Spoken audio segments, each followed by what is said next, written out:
बोल उठा राधे, आपको मैं अद्वैत पाता हूं। सुर हैं या कि यक्ष हैं अथवा हरि के मायाचर हैं, समझ नहीं पाता कि आप नर हैं या योनियतर हैं। नमस्कार, आप सभी का फिर से और तहे दिल से स्वागत है हिंदी काव्य कोश में। रश्मि रथी की श्रृंखला को आगे बढ़ाते हुए आज की कविता इंद्र की भीख। कर्ण का कवच और कुंडल अमृत का बना था। तीनों लोकों में ऐसा कोई अस्त्र नहीं था जो कवच और कुंडल को भेद सके। न त्रिशूल, न तीर, न चक्र, ना ही सुदर्शन और ना ही ब्रह्मास्त्र उसका कुछ कर सकते थे। महाभारत में पांडवों की हार निश्चित थी, क्योंकि कवच और कुंडल के साथ अजय कर्ण को हराना असंभव था। कर्ण को पांडवों ने या नियति ने किस तरह से छला, चलिए सुनते हैं। कविता प्रारंभ करने से पहले आपसे पुनः विनती करूंगा, अगर अब तक आपने हमें सब्सक्राइब नहीं किया है तो अवश्य करें। रश्मि रथी के अन्य भाग हमारे चैनल पर उपलब्ध हैं, उन्हें अवश्य देखें। तो चलिए शुरू करते हैं इंद्र की भीख। वीर कर्ण विक्रमी दान का अति अमोघ व्रतधारी, पाल रहा था बहुत काल से एक पुण्य प्रण भारी।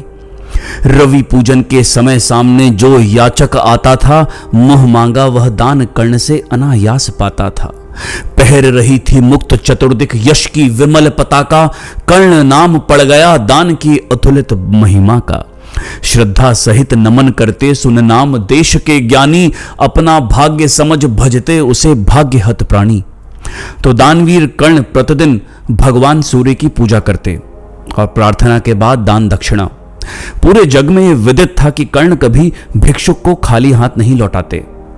वैसे तो अजय कर्ण को जीतना पांडवों के लिए मुश्किल था, पर कवच और कुंडल के साथ असंभव। तो सूरवीर को युद्ध में जीतना असंभव जान भाग्य ने कर्ण के साथ एक नया खेल खेला। तो सुने। तब कहते हैं एक बार हटकर प्रत्यक्ष समर से, किया नियति ने वार कर्ण पर छिपकर पूर्ण विवर से। व्रत का निकिष दान था अब की चढ़ी निकिष पर काया, कठिन मूल्य मांगने सामने भाग्य देह धर आया। एक दिवस जब छोड़ रहे थे दिनमणि मध्य गगन को, कर्ण जानवी तीर खड़ा था मुद्रित किए नयन को। कटि तक डूबा हुआ सलिल में किसी ध्यान में रत सा, अंबुधि में आकटक निमज्जित कनक खजित पर्वत सा। पूरी कर पूजना उपासना ध्यान कर्ण ने खोला, इतने में ऊपर तट पर खरपात कहीं कुछ बोला।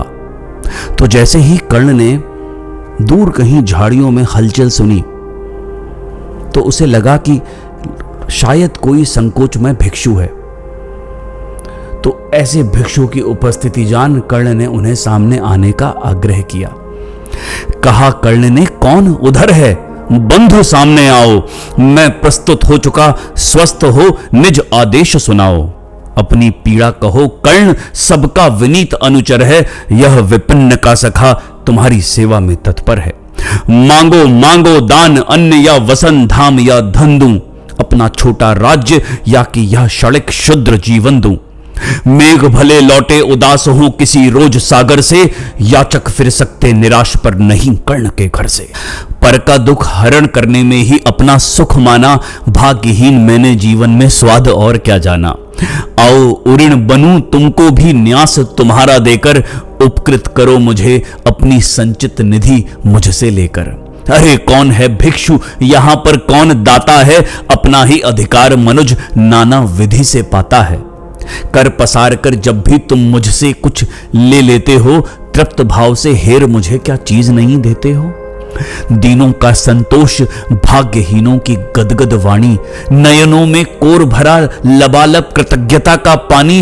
हो जाना फिर हरा युगों से मुरझाए अधरों को, पाना आशीर्वचन प्रेम विश्वास अनेक नरों को। इससे बढ़कर प्राप्ति क्या जिस पर गर्व करूं मैं, पर को जीवन मिले अगर तो हंसकर क्यों न मरूं मैं। मोल तोल कुछ नहीं, मांग लो जो कुछ तुम्हें सुहाए, मोह मांगा ही दान सभी को हम देते आए। कर्ण का आवेदन सुन स्वर्गाधीश इंद्र भिक्षु के रूप में बाहर आते हैं।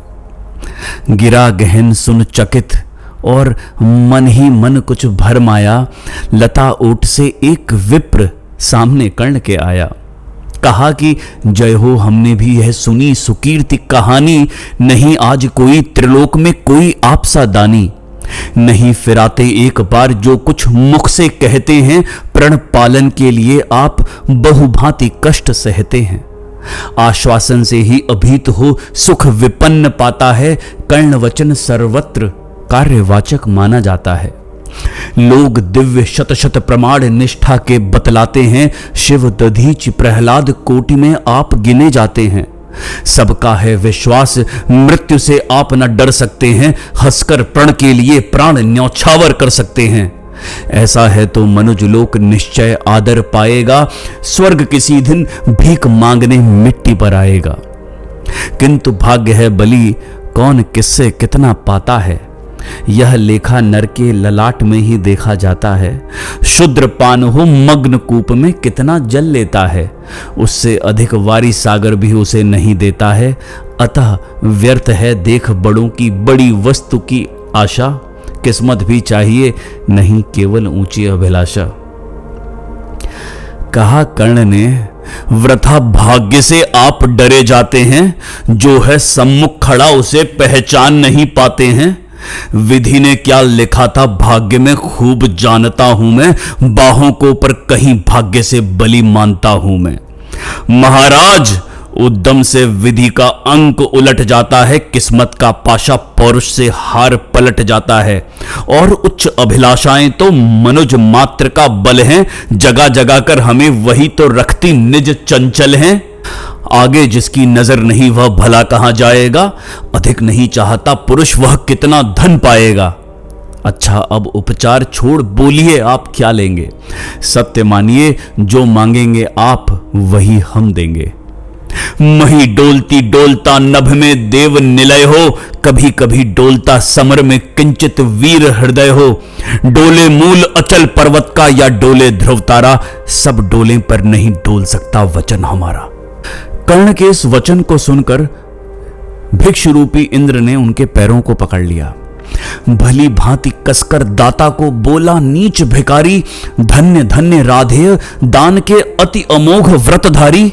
ऐसा है औदार्य तभी तो कहता हर याचक है, महाराज का वचन सदा सर्वत्र क्रियावाचक है। मैं सब कुछ पा गया प्राप्त कर वचन आपके मुख से, अब तो मैं कुछ लिए बिना भी जा सकता हूं सुख से। क्योंकि मांगना है जो कुछ उसको कहते डरता हूं, और साथ ही एक दुविधा का अनुभव करता हूं। कहीं आप दे सके नहीं जो कुछ मैं धन मांगूंगा, मैं तो भला किसी विधि अपनी अभिलाषा त्यागूंगा, किंतु आपकी कीर्ति चांदनी फीकी हो जाएगी। निष्कलंक विधु कहां दूसरा फिर वसुधा पाएगी। है सुकर्म क्या संकट में डालना मनस्वी नर को, प्रण से डिगा आपको दूंगा क्या उत्तर जग भर को। सब कोसेंगे मुझे कि मैंने पुण्य मही का लूटा, मेरे ही कारण अभंग प्रण महाराज का टूटा।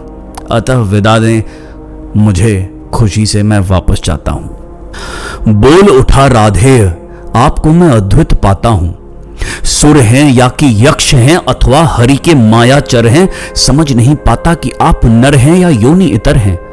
भला कौन सी वस्तु आप मुझ नश्वर से मांगेंगे, जिसे नहीं पाकर निराश हो अभिलाषा त्यागेंगे। गौ धरती धन धाम वस्तु जितनी चाहे दिलवा दूं, इच्छा हो तो शीश काटकर पद पर यहीं चढ़ा दूं। या यदि साथ लिया चाहे जीवित सदेह मुझको ही, तो भी वचन तोड़कर हूंगा नहीं विप्र का दोही। चलिए साथ चलूंगा मैं साकल्य आपका ढोते, सारी आयु बिता दूंगा चरणों को धोते धोते। वचन मांग कर नहीं मांगना दान बड़ा अद्भुत है, कौन वस्तु है जिसे दे न सकता राधा का सुत है। विप्रदेव मांगिए छोड़ संकोच, वस्तु मन चाही, मरूं अयश की मृत्यु करो यदि एक बार भी नाही। सहम गया सुन शपथ कर्ण की, हृदय विप्र का डोला। नयन झुकाए भिक्षु साहस समेट कर बोला, धन की लेकर भीख नहीं मैं घर भरने आया हूं, और नहीं नृप को अपना सेवक करने आया हूं। यह कुछ मुझको नहीं चाहिए, देव धर्म को बल दें।